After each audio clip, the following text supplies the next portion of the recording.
Oke teman-teman, selamat berjumpa lagi dengan acara Ngobras, ngobrol tentang sastra.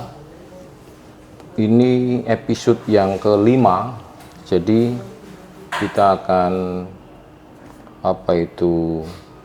rutin terus membedah novel untuk memotivasi teman-teman, terutama anak-anak sastra semester awal, supaya teman-teman banyak membaca. Karena sekali lagi akan saya terus motivasi, Indonesia hari ini zero reading, jadi membacanya rendah sekali. Dan salah satu triggernya apa untuk supaya meningkatkan IQ. Ingat ya teman-teman, IQ orang Indonesia 48 ya. Jadi salah satu untuk menaikkan IQ pertama adalah membaca, salah satunya. Dan hari ini saya akan membedah novel judulnya Lebih Hening Dari Sepi, karangan dari Zia-ul Haq. Nah, nanti teman-teman saya akan novelnya akan dibedah oleh teman saya. Dan untuk lebih lanjut saya akan memperkenalkan dengan Mas Nugi Wibowo. Iya. Oke, Mas Nugi Wibowo, silakan perkenalkan, lahir di mana, SD-nya di mana, sampai SMA-nya. Terima kasih Pak Gio. Halo teman-teman, nama saya Nugi Wibowo. Saya lahir di Bogor, lebih tepatnya saya tinggal di Ciseeng. Saya SD di SDN Karya Bakti, SMP-nya di MTS Atpaluhak, dan SMA di Negeri 1 Ciseeng. Saya tiga bersaudara, dan saya anak kedua. Langsung saja, bagaimana Pak? SD di mana? SD SDN Karya Bakti. Bogor tuh? Iya, Cihowe. MTS Atpaluhak juga masih satu kampung, Cihowe. SMP? SMA-nya baru di SMA Negeri 1 Ciseeng. Ciseeng sini? Iya. Mungkin sekarang gitu. namanya SMA 28 Bogor ya kalau di data Kemendikbudnya mungkin. Gitu. Jadi Mas Nugi ini semester 8 ya? 8. Semester 8 Sastra Indonesia Universitas Pamulang. Kenapa kok kuliah jurusan Sastra Indonesia? Sebenarnya basic sekali Pak. Kayak awalnya kan saya anak IPA tapi tidak terlalu tertarik sama hitung-hitungan. Dan saya lebih suka menulis puisi. Jadi setelah lulus ada keinginan untuk kerja di bagian industri kreatif. Nah dari situ saya pikir sastra Indonesia cocok untuk meneruskan hobi dan juga kesukaan saya gitu. Jadi pilih sastra Indonesia. Oh itu. Oke, terus mulai suka membaca awalnya? Membaca, saya awalnya lebih suka sebenarnya baca komik Pak. Cuma setelah masuk sastra, mulailah beberapa buku. Dan kalau memang awal sekali saya membaca itu suka novel, waktu SMP saya suka novel pulang dari karya Terelie. Menurut saya di novel itu, yang itu ya apa? kriminalitas, gangster itu ya? shadow ekonomi, itu menarik sekali. Jadi setelah itu sebenarnya novel bagus, jadi saya mulai baca novel beberapa. Oke, jadi teman-teman kalau membaca novel itu cari yang disukai dulu. Mas Nugi tadi kan cari novel-novel yang pertarungan geng-geng itu. Terus hari ini mau bedah siapa, novel siapa? Hari ini mau bedah Lebih Hening Dari Sepi, karya Zia-ul Haq. Oke. Novel ini sebenarnya simpel sekali Pak, karena tidak ada penyebutan nama, karakter, jadi semua pakai kata ganti manusia, kata ganti orang. Aku, kamu, dan dia. Cuma sebatas itu. Orang pertama, orang dua, orang pertama, orang kedua, orang ketiga, betul. Novel ini menceritakan tentang seorang laki-laki yang menggantungkan hidupnya atau segalanya itu berpasangan sama perempuannya. Karena dia tidak mendapatkan apa itu rumah yang sebenarnya. Saat dia pulang ke rumah, dia nggak merasa kalau itu rumah. Tapi saat dia sama perempuannya, dia merasa kalau perempuannya itu adalah segalanya. Perempuan itu adalah rumahnya. Gitu.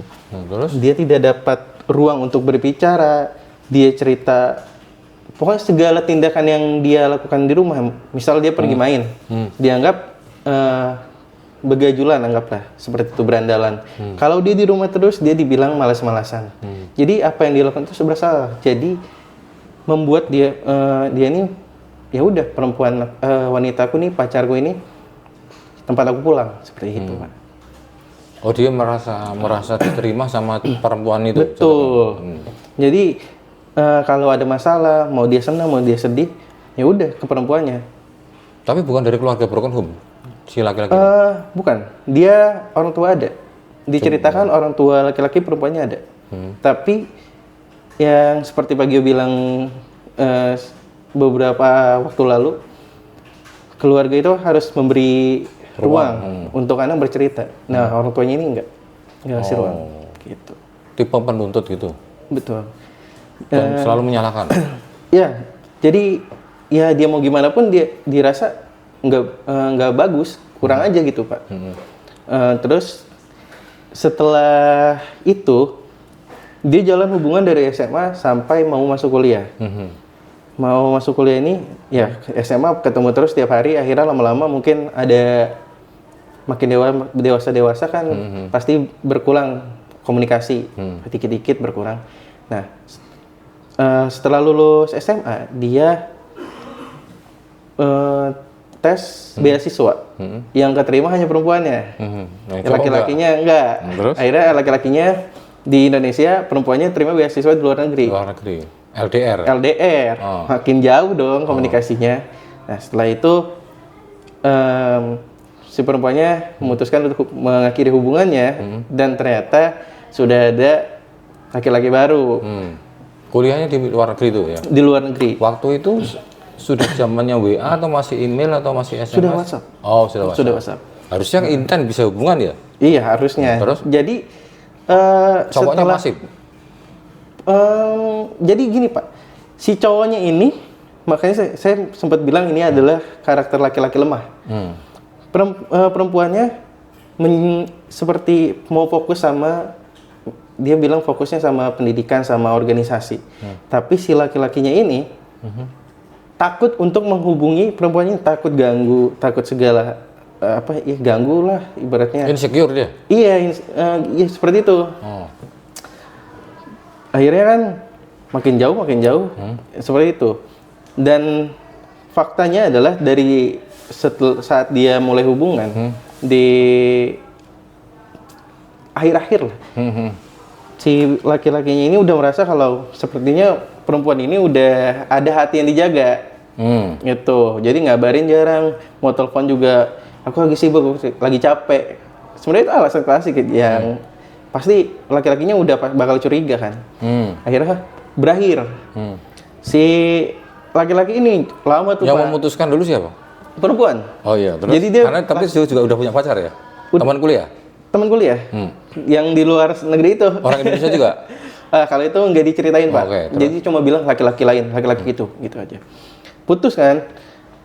Setelah berapa lama akhirnya si laki-laki ini kan depresi, sakit-sakitan. Mentalnya keganggu, akhirnya setelah berapa lama akhirnya dia punya perempuan baru nih. Ya, dia pacaran lagi. Tapi akhirnya cowok itu kuliah nggak? Kuliah Kuliah di sambil Indonesia? kerja. Indonesia sambil kerja. Ceweknya teman kuliah, teman kerja? Teman kuliahnya. Oke, terus? Teman kuliahnya. Jadi dia ketemu perempuan ini, perempuannya lagi dibilang cowoknya overprotective. Pokoknya hubungannya berakhir gara-gara ya cowoknya toksik lah dianggapnya. Setelah itu jalin hubungan nih, dibikin cinta banget, akhirnya balik lagi ngegantiin. Di awal part seperti itu kan. Setelah seperti itu si cowok ini ternyata dihubungin lagi sama si mantannya yang di luar negeri karena dia ulang tahun. Dihubungi, ditanya kabar gimana, terus diucapin lagi ulang tahun, happy birthday.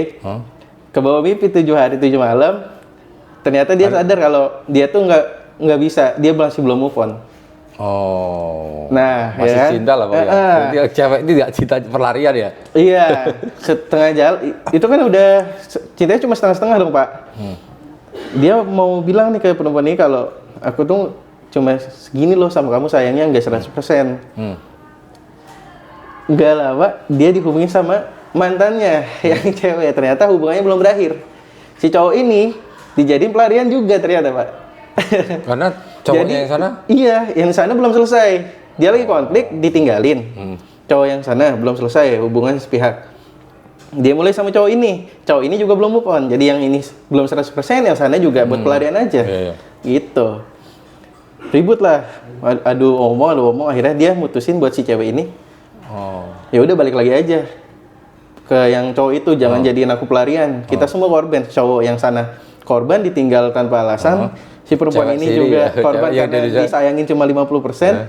Si cowok ini juga korban jadi pelarian aja. Jadi 3 korban. Nah, setelah itu Paham. akhirnya dibiarin lah dia curhat, diceritakan kalau dia nih kenapa jadiin korban, ya kan sedih. Udah dia pikir bakal nutup luka, ternyata lukanya malah disobek lebih luas Dalam, lagi. Iya, lebih dalam lagi. Ibarat diangkat setinggi langit, dijatuhkan sedalam samudra kan. Iya. Gitu. Setelah itu tapi setelah beberapa waktu dia ngerasa kehilangan, Pak. Terus?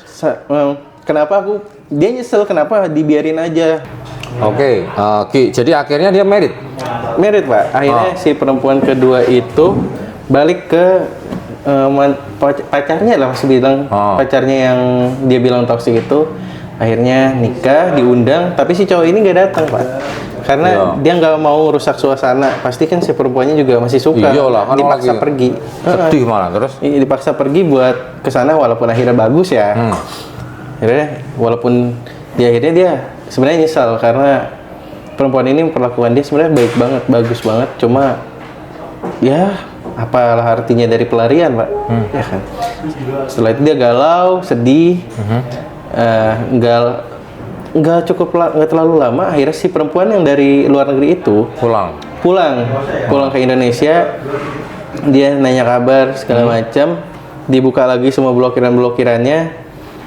Terus dia ajak ketemu, tapi itu tuh udah berbagai pertimbangan yang dia laluin. Antara dia takut jawabannya nggak sesuai, takut si perempuannya nggak mau, dan ya dia juga nggak berani karena nakut cowoknya. Nah, setelah itu akhirnya mau ketemu, dan dia di situ di kafe, di tempat dia biasa berdua kalau waktu masih hubungan selama 5 tahun itu. Dia ketemu di situ, bilang kalau dia masih sayang. Si perempuan itu cuma bisa nangis karena ya dia pasti merasa menyesal ditinggalin. Yang punya inisiatif pertemuan siapa? Si cowok ini ngajakin karena dia nggak mau, dia tuh ngerasa tersakiti terus. Apa ya? Pasti ada yang ganjel, Pak. Kayak pengen diomongin tapi takut. Akhirnya dia dorong diri sendiri buat berani. Akhirnya diajakin ketemu, bilang dia masih sayang si perempuannya, terus nangis kan. Cuma bilang terima kasih sudah mencintaiku. Dia sebenarnya mau itu tuh momen kan, kayak buat mesra-mesra lagi lah, dilus lah atau air matanya dilelap, tapi dia tahu batasan dan dia pegang tangan. Ternyata di tangannya udah ada cincin.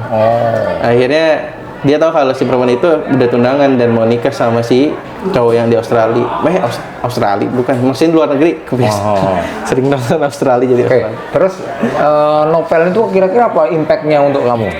Impactnya banyak, Pak. Ini tuh satu representasi kita kalau jadi cowok itu jangan terlalu menggantungkan hidup ke perempuan. Sebetulnya ya, kalau cinta ya udah cinta aja. Jangan sampai depresi yang mau gimana kalau apalagi sampai kesehatan kita secara fisik dan mental kan bahaya. Terus lebih meyakinkan diri dulu kalau belum selesai sama masa lalu, jangan buka lembaran baru. Nanti nyakitin orang. Setengah-setengah aja. Iya, nggak boleh gitu. Cewek salah setengah. Iya, yang satu kita mau sini juga mau. Aduh, jangan dong. Walaupun boleh 4. Nah, yang ketiga itu dari orang tua, Pak. Itu kick saya yang masih muda, anggap masih muda. Yang muda tuh. Yang nanti suatu saat pasti bakal berumah tangga. Kita harus kasih space buat anak tuh cerita. Nggak boleh tuh anak harus ya kita lihat dulu lah dia nih keluar nih mau ngapain dulu. Terus dikasih cerita kayak dia mungkin kamu ngalamin apa hari ini, kamu dapat pengalaman apa hari ini, yang kayak gitu-gitu kan sebenarnya dari kecil harusnya dikasih ruang buat bicara.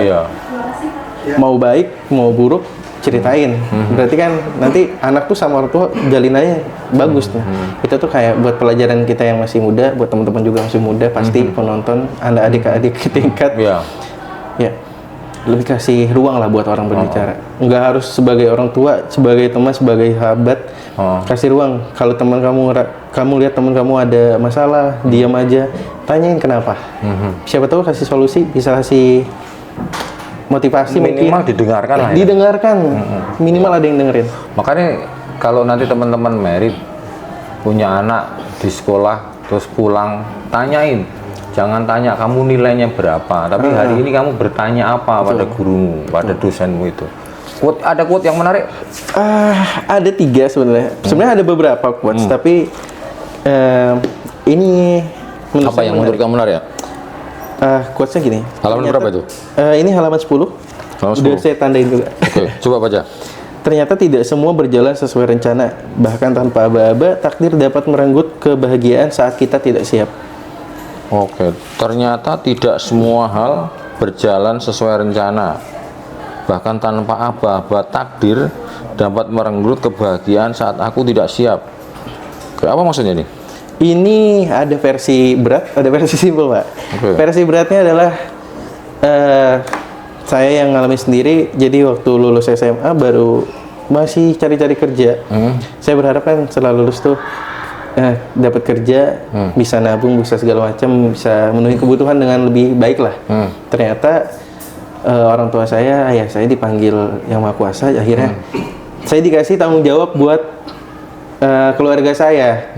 Ya memang ya udah takdir, tapi yang awalnya kita pikir bakal hura-hura nih, ternyata ada tambahan yang harus kita emban. Di luar skenario lah ya. Luar skenario, duka yang kita nggak sangka-sangka.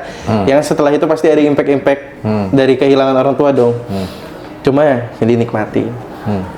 Kayak gitu sih Nah kalau versi simpelnya mungkin kita habis kayak kita teman di kampus, saya kenal teman namanya Dede Robi misalnya gitu ya. Kita lagi bercanda-bercanda, tiba-tiba lewat depan gang ketemu perempuan cantik.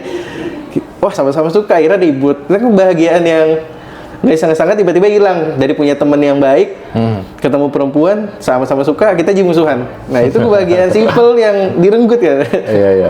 Oke, quote kedua. Terus ada lagi tentang bukan takut memulai lagi dengan orang yang sama, melainkan takut dikecewakan lagi dengan cara yang sama. Halaman berapa itu? Di halaman 60. 60. Oke, maksudnya apa tuh? Ini seperti yang dicerita sih Pak. Jadi buat diri kita sendiri juga kalau kita dapat trauma, jangan gimana ya jelasin? Intinya jangan takut mencoba. Jangan. Kan ini kan nih, bukan takut memulai lagi dengan orang yang sama, melainkan takut dikecewakan lagi dengan cara yang sama berulang kali. Jadi harus berani mencoba. Iya, harus berani mencoba karena dan kalau buat saya pribadi, jangan buat orang trauma. Karena kita ngerasain trauma, jadi kan kita nggak mau mulai lagi karena kita takut dikecewakan. Betul. Dari situ kita harusnya bisa evaluasi diri kita. Oh, tindakan kita ini salah. Kita bikin orang trauma mungkin. Entah saya bentak orang secara spontan. Itu kan pasti ada beban traumatis. Mungkin dari dia yang tadi keluarganya broken home, dibentak sama orang, di rumah dibentak, di kampus dibentak, di jalan umum dibentak. Traumatis dong.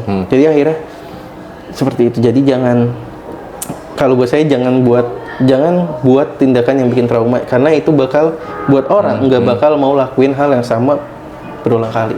Oke, kalau di poin ini yang saya tangkap ini ya. Jadi kalau teman-teman itu, kalau di stoik ya, di stoik itu kan diajarkan gini, teman-teman itu sedih, takut itu karena kita yang memberi ruang. Pikiran kita yang memberi ruang. Kalau kita dibully, kan kita yang terus sedih. Harusnya jangan memberi ruang untuk seperti itu. Terus ada quote terakhir. Yang terakhir, hubungan yang berakhir tanpa pertengkaran, rasa sakitnya paling menderita. Halaman berapa itu? Harus 140. 140. Hubungan yang berakhir tanpa pertengkaran, rasa sakitnya paling menderita, disiksa tidak sekarat, dipenggal tidak mati. Gue cakep tuh. Apa maksudnya? Itu yang karakter laki-laki tadi Pak. Dia ibaratnya kan hubungannya hambar. Itu tuh jarang ribut kan Pak. Jadi cuma kayak hubungan yang tiba-tiba didiemin, perempuannya diem, laki-lakinya diem, nggak ada pertengkaran, tiba-tiba jauh, hubungannya berakhir. Kayak tanpa ada masalah itu lebih sakit. Iya, kalau didiamkan sakit ya. Justru hubungan Tiba-tiba hilang gitu. kalau ada pertengkaran ya kita bisa ngebenci atau segala macam. Kalau bisa argumentasi. ada argumentasi, kita nyalahin dia. Kalau nggak ada pertengkaran, nggak ada masalah, tiba-tiba kita udahan aja. Ya, gimana gitu, sakit kayak. Apalagi kalau posisinya masih suka, masih sayang. Terus kita masih suka. Oke, keren nih bro novel teman-teman. Jadi nanti bisa, kamu kenal Syiaul Haq dari mana awalnya kalau dapat buku ini? Ini waktu itu belinya nggak sengaja. Jadi waktu itu jalan-jalan ke Gramedia, lagi pengen baca buku. Terus apa yang nggak mainstream, mungkin kalau orang datang cari novel pasti kan yang terkenal. Iya. Ya mungkin yang anak muda cari Boy Chandra, cari Terelie. Kayak saya pengen tahu dan lihat covernya, judulnya kan Lebih Hening Dari Sepi, kayaknya cocok juga nih, bagus nih. Nanti mainstream lah ya. Covernya juga simple. Ini novelnya. Jarang juga yang tahu. Oke. Jadi teman-teman yang mau nyari di Gramedia atau di Shopee ya, Lebih Hening Dari Sepi karangan Syiaul Haq. Terbitan 2022. Oke. Closing statement bro. Apa pesanmu untuk anak-anak semester awal supaya mau membaca? Apa ya, paling baca itu bukan menunggu waktu kosong, tapi disempatkan, dijadwalkan. Kayak saya kuliah sambil kerja, jadi semester 8 juga di malam hari itu saya ngerjain skripsi, di siang saya baca novelnya. Itu di sela-sela kerjaan ya. Skripsi ya? Skripsi. Semangat bro. Oke, thank you bro. Terima kasih Pak De. Oke, teman-teman. Jadi hari ini mudah-mudahan ada pembelajaran yang bisa diambil. Ada beberapa poin yang bisa disimpulkan. Pertama, kalau ada masalah mesti dihadapi. Yang kedua, jangan takut mencoba. Jadi kalau kalian tidak mencoba, tidak tahu, termasuk jatuh cinta, ya harus berani ngomong daripada kecewa. Jadi sekali lagi, thank you. Salam literasi, semangat membaca. Semangat baca.